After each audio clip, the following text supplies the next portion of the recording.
Hey guys, welcome back to my channel. Video number 2 for today. I am sharing with you my favorite horror films that are not a part of a franchise. Because as a horror movie watcher, we all have our favorite franchises, whether it be Halloween or Scream, Nightmare, Friday the 13th, or even Child's Play or Saw. But it's always good to watch other horror films. Maybe possibly they're underrated or you just haven't watched them in a while. So I'm sharing with you my favorites, especially if you're a brand new horror movie watcher, you're kind of unsure about what you should be watching, and also maybe you're new to Blu-ray collecting in general. So this kind of covers all bases. If you're brand new here on my channel and you love and adore physical media and everything to do with movies, then consider hitting that red subscribe down below, as well as the like button, but also the notification bell so you don't miss anything in the future. So I believe I pulled a wide variety stack, and I'm very much looking forward to sharing with you what some of my favorites are. So let's get started with Ready or Not. Not a lot of people, I feel like not a lot of people talk about Ready or Not. I'm not really sure why. Now, I went to go and see this in the theater. That was my first experience with it. I was very new into watching horror movies. I was giving it a chance, opening my mind. This is a great film to watch if you're brand new into watching horror. Racetrack outside. If you're brand new into watching horror and you're kind of unsure whether you're going to like something or not, I would go with Ready or Not, because there are gruesome kills in here, and that's one of the best parts about the movie, but it's not too much. It's kind of just enough. But what other factor I love about this movie is the humor. It's balanced with the horror. Very much like the first Scream film back in 1996. It reminded me of that. So when I heard that these directors who directed Ready or Not were doing Scream 5, I thought it was a perfect matchup. And the final thing about this movie that I love and adore is obviously Samara Weaving. She plays a fantastic final girl. She's kick-ass in this movie, so definitely give Ready or Not a chance. It's so good. So fun. Okay, up next is a Stephen King classic, and that is Misery. Misery is awesome. It's amazing, especially this 4K transfer. It's one of the best that I have seen. So good. Now, the one standout of this film is Kathy Bates. She won the Best Actress Oscar for this movie, which is very rare for the horror field to get an Oscar. Never mind a nomination, but to win an Oscar. Pretty much Misery and Silence of the Lambs are known for doing this. But Kathy Bates' performance in this film is absolutely incredible, because she has several personalities that show up in the duration of the movie. And every single time that happens, they are all distinct. They are different.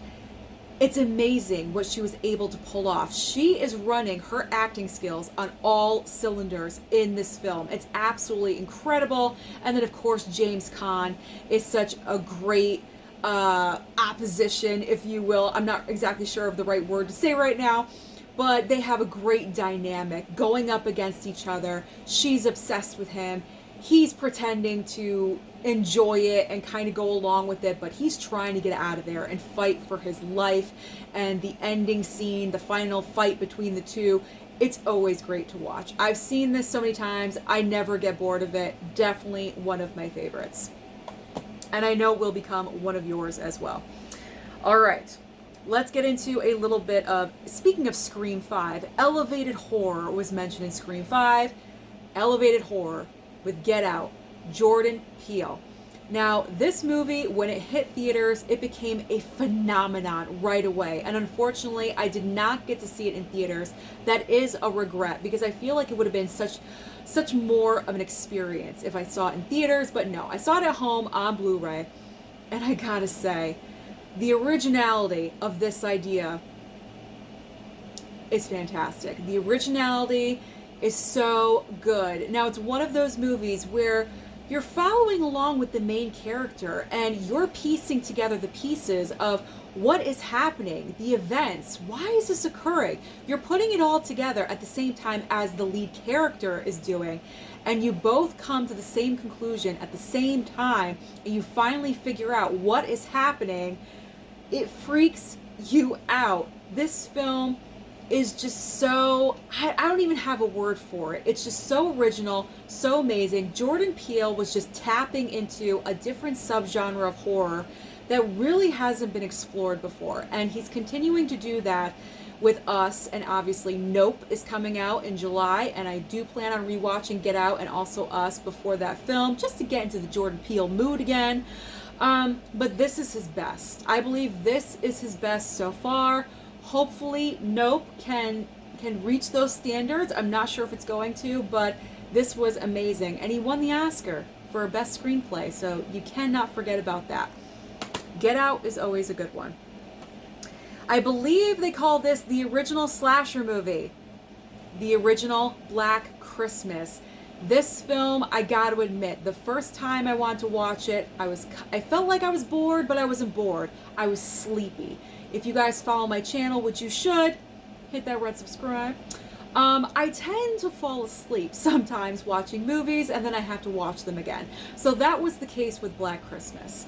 First time watch, I was like, dozing off. But the second time, I was wide awake, and I loved this movie. Takes place inside of a sorority house. You have a killer on the phone that keeps calling and stalking, and you realize it's coming from inside the sorority house.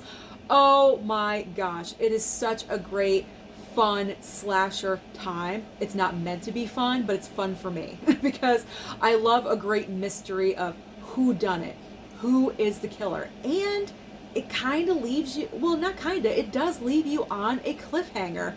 So it's kind of you to interpret what you believe the ending is, which I can kind of get into that. I enjoyed the ending of Black Christmas, so you should definitely be watching this one. I cannot wait for October to roll around so I can watch it again. I know I could watch it any time of the year, but there's just something special about watching horror movies that you love in the month of October, so I always save it for October. There we go. I love Black Christmas. Can't wait. And that's the original Black Christmas. Not the reboot, the remake, whatever it was from a couple of years ago that was garbage. Not that. The original Black Christmas. I have, I believe, an underrated vampire movie, and that is 30 Days of Night. I feel like no one talks about this film at all whatsoever. But I love this movie. I gravitate towards vampire films in general. If you're gonna like put any monster in front of me, I'll always go with a vampire movie first. So that was my number one driving force into watching this film, was because it's vampires. I've never seen any vampires looking like this one, okay? Like, there's tons of vampires in this movie. There's not just one. But I've never seen vampires look like this in a movie before. So original. And when there's originality, you're always going to get bonus points with me. Plus, I love the setting. Winter, in the snow. You never really see that in a vampire movie. So that was great to see as well. Josh Hartnett is really good in this film, and I highly enjoy it. And now I want to watch it. I want to watch it again. What can I say? I want to watch it again. All right, we're going with a little bit of cheeseball factor. If you watch my channel, which I'm hoping you do, you realize that Susan has her favorite Velveeta cheese movies, which they're just cheesy goodness. They don't really have to make sense. They're just a fun watch. It's the house on Sorority Row, the original house on Sorority Row. I just really had fun with this movie. Again, it's a sorority house. I'm not really sure why a bunch of horror movies always take place on college campuses, like in a sorority, but they do. I guess college girls are just very easy targets. It makes sense. So there's a killer stalking, just picking off all these sorority chicks. It's a great, fun movie. I feel like no one ever talks about this one either, so it's severely underrated. So please add this in, especially look at the slipcover. If you can find this with the very nice vintage slipcover, you're doing all right. I want to watch that one again too. All of these I want to rewatch. Up next is a brand new favorite, and it's Malignant. Oh my gosh, talk about a storyline that just knocks you from your butt because you had no idea what the end result was going to be. Honestly, when I was watching this, I was trying to put the pieces together. I'm trying to figure out, okay, does she have a twin? I said to myself, Mom, I think she has a twin. And I was kind of right. I was kind of right. Well, I was right. but in a very different way. This film was so delicious. It was delicious to watch. It was beautifully shot. It's James Wan, right? I believe this is James Wan directing this. I can't see him. I can't see on here, but I believe James Wan directed this. The way he has his directing style in this movie is so great. The above shots, looking down, I loved it. I just enjoyed this movie so thoroughly, way more than I thought I was going to, and it belongs in any horror movie watcher's collection, definitely. It's going to be one of the greats. In the future, it will be one of the greats, one of the go-tos to watch every single year in October. Guaranteed. Guaranteed. Love Malignant. My next choice is a little off the wall. I'm not going to speak too much about it because it's The Dead Don't Die. Why am I choosing this movie? Not just because it has Adam Driver in it. I mean, that's not the main reason, but if you kind of have the personality that I do, where I can appreciate the very, very dry humor that is this movie, then you're probably going to enjoy it. Adam Driver, Bill Murray, they are cops in this very, very, very small town.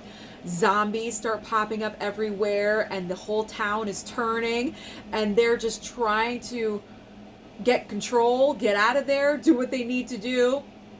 Chaos ensues. Whoop, the movie started falling out. That's pretty much all that happens. You can probably guess what's going to happen at the very end.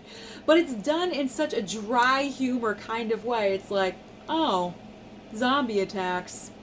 Okay, great. Like, that's the humor of the movie.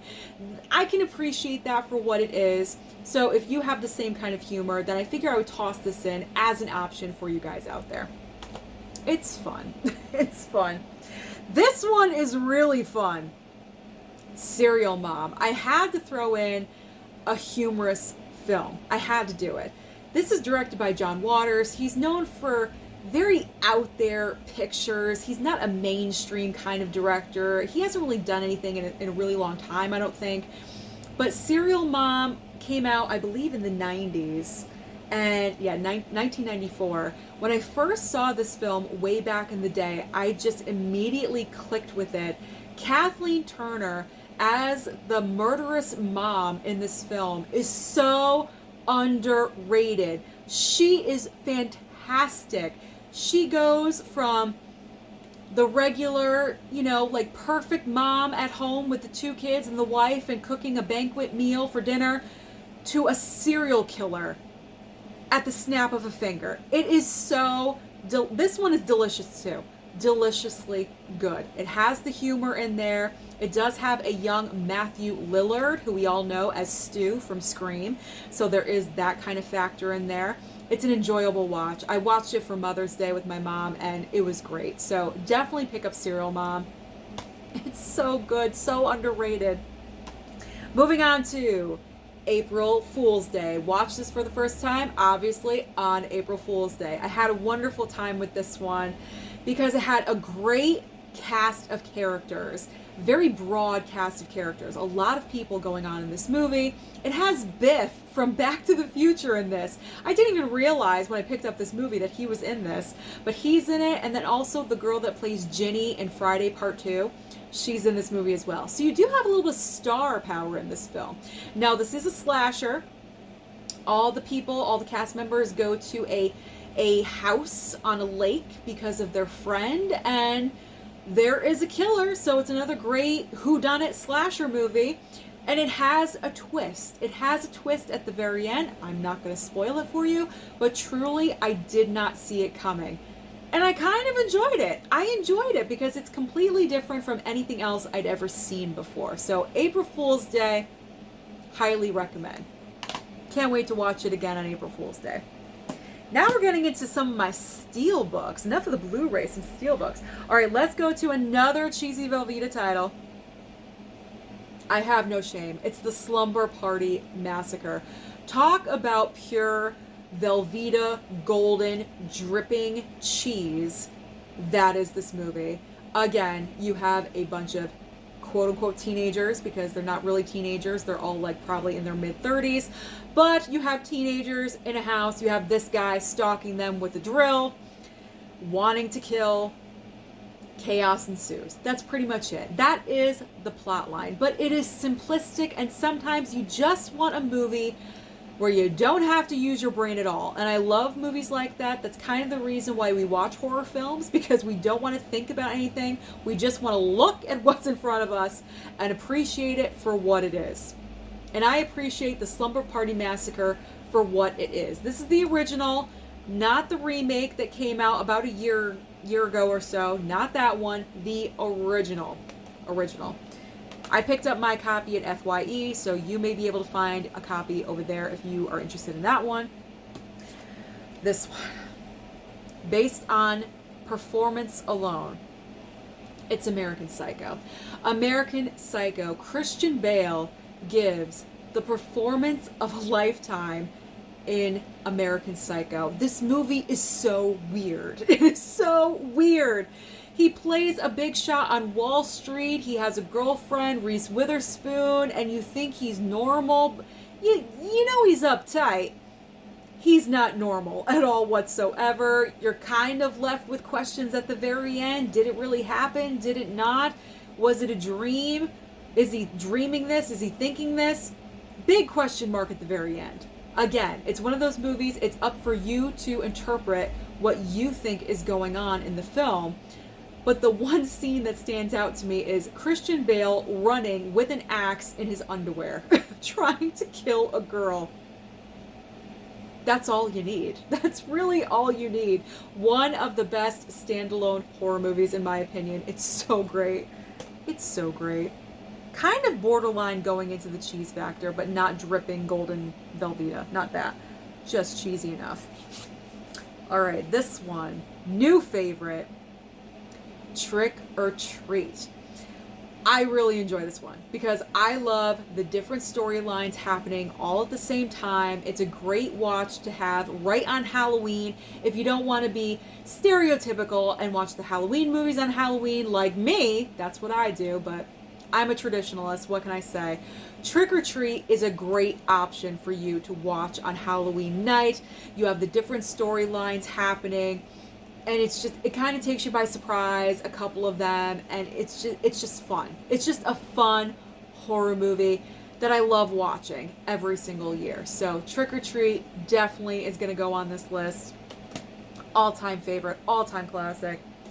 Speaking of all-time classic, The Thing, John Carpenter's The Thing.